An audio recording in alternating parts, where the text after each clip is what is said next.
G'day ladies and gents, and welcome back to DCS World with Mags, and welcome back aboard the A-18C Hornet by Belsimtek and Eagle Dynamics, and welcome back to the Persian Gulf map. So today we are just doing a little bit of a night flyout. Now this is always a difficult one to actually do, especially when you're trying to show people things, because, well, YouTube doesn't do particularly well with dark video, but we will do our best. So what are we taking a look at today? Basically, along with things like the rain effects, the Hornet, the Persian Gulf map, and all the little visualization upgrades that Eagle Dynamics has been doing in the lead up to the Persian Gulf and the Hornet release, they have also played with the night lighting. Now, for those of you who have spent a little bit of time flying the night missions in the past, well, the lighting at night has been a little bit hit and miss. Some dark areas were way too dark, the lighting didn't quite work the way you would expect it to, which made doing operations at night actually rather difficult. However, as you can see, this has all been updated, or at least I hope you can see through YouTube's compression. Overall, the light now corresponds very nicely to the moon when you've got a nice clear night. We're flying at 11 o'clock at night, clear skies, very little in the way of clouds in this particular flyout, and I think I've got about a 20 knot wind in. So nothing too special, just a nice clear night over Dubai. Now the way lighting and shadow works over general terrain, you know, your hills, your open plains, your outdoor areas, is beautiful now. It's much softer, the shadows are far more consistent with the location of the light source, in this case the moon. Areas in deep shadow no longer have that high contrast black. In fact, if you can get yourself on the right angles, you can actually see what is going on inside of those dark areas now, although it will take a little bit of looking. Night vision goggles is still recommended, as it should be, but with them off, you can see everything in a manner that you would expect to see it in real life. The lighting is very, very nicely done. I should also point out the changes for how the moon throws a light and reflection off of water now. It's, again, something that's actually quite nice. Now, the cities I feel could still use a little bit of work, especially considering the Persian Gulf map has so many of them. The actual lighting for the cities themselves is very nice, and it's very well done, although the buildings, well, as you'll see, they do seem to be a little bit duller than you would expect. But what is most certainly missing, if you've ever approached a city from a rural area or from across water and actually looked at a city, you can see them from quite a distance away.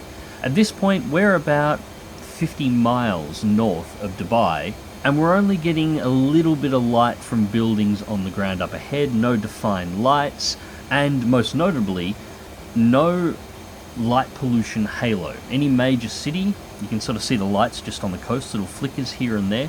Any major city, especially one the size of Dubai, would have a massive glowing halo over the top of it, just for the sheer amount of light the buildings and the streets are actually putting out at night time. None of that is actually present. Now I will say, as I understand it, the Persian Gulf map is still under development, so it may be something that is going to be added in a little bit later on, but just as it currently stands, the cities themselves just aren't quite bright enough. Now, the glow of the city is only really a noticeable issue when you're approaching it from a distance, because of that sort of glowing aura of the light pollution and the ability to actually see the glow of the city at an extreme range. Once you actually hit the city, well, as you can see, it looks absolutely fantastic. You can see the Burj Khalifa up ahead. We'll be making a flyover of that. That is Dubai International Airport. That's actually really well done. That looks just like the photos of it at night time. From this point, it actually looks rather fantastic. In fact, I do want to set myself up a couple of missions, particularly in the Huey or perhaps one of the other helicopters, doing missions inside of Dubai. There's a big enough cityscape to be able to do some really good custom missions, and with this kind of lighting, you'd be able to do some fantastic stuff. If I wanted to be really picky about the lighting in the city, if you look at the streets, I have traffic turned to high at the moment, and you'll notice the streets are rather dark. Would probably be car headlights or stuff moving around, but again, that is being incredibly picky. It's not something that's really ruining the effect at all. And here's the Burj Khalifa. God, this is a big building. Now, I'm sure many of you are going to say that I am being rather nitpicky here. Yes, I am. The overall lighting is done so well, it's all the little things that stand out, and none of the little things are all that important, but I figure they're worth mentioning. For those of you building missions, this is not going to bother you at all. As was pointed out in the video I did on the raindrops on the canopy effect, the last DCS video I did on the Hornet, for most of you doing multiplayer, this isn't going to matter in the slightest. Most of the multiplayer servers are, 12 o'clock lunchtime with very little wind, so actually seeing the night lighting in a multiplayer server is going to be incredibly rare to begin with. But for those of you who like running missions and like running campaigns, this is a game changer, particularly the lighting once you get away from the cities. It's going to be much easier to do some of the night missions now, to actually see what's going on, and it's going to be a joy to build entirely new missions based on night operations. But anyway, at this point, let's head back to the carrier.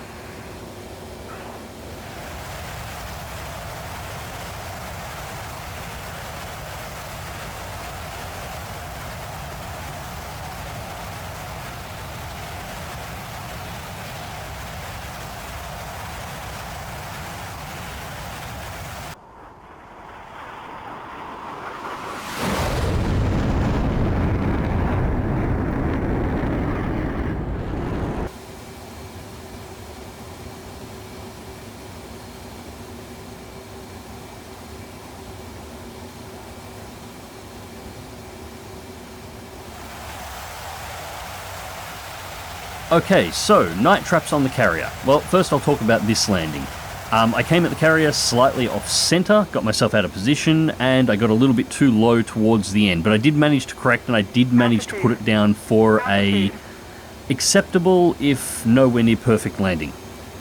That being said, there are a couple of things I do want to mention, although take them with a grain of salt, and I will explain why. So, the optical landing system does work. It is fully functional as far as I can tell. The datum lines are perfectly visual from extreme range. You can see them clear as day. The meatball, on the other hand, is a bit harder to spot. In fact, I couldn't see the meatball for almost the entirety of this approach. It's simply not bright enough. Even when I was on the glide path, and I knew I was on the glide path, I couldn't really see it until I got very close to the carrier. Now, that being said, my eyes are kind of shit. I'm practically blind in the left eye, and my vision out of the right eye is not what you would call fantastic. So this could be a problem with the Mark I eyeballs that I was assigned in this particular loadout, and less of a problem with the meatball itself. I'd like to see somebody who's actually got good 20/20 vision actually give an opinion on this, but just from a personal standpoint, I would like to see it brighter, or I would like to see an option to be able to turn it up for those whose vision is not quite up to scratch, as I'm sure there's a few of us floating around out there. Now, second thing I want to mention, I threw a couple of AI aircraft in here to try and make the landing a little bit more visually interesting by having a few aircraft floating around on the decks. In fact, you saw some of the landings and takeoffs at the start of the video. It almost went very wrong, as you will see. I don't recommend doing that. Anyways, ladies and gents, I hope you enjoyed the video. Thank you very much for watching. As always, remember to click that like button, share and subscribe if you would like to see more. And as always, take care.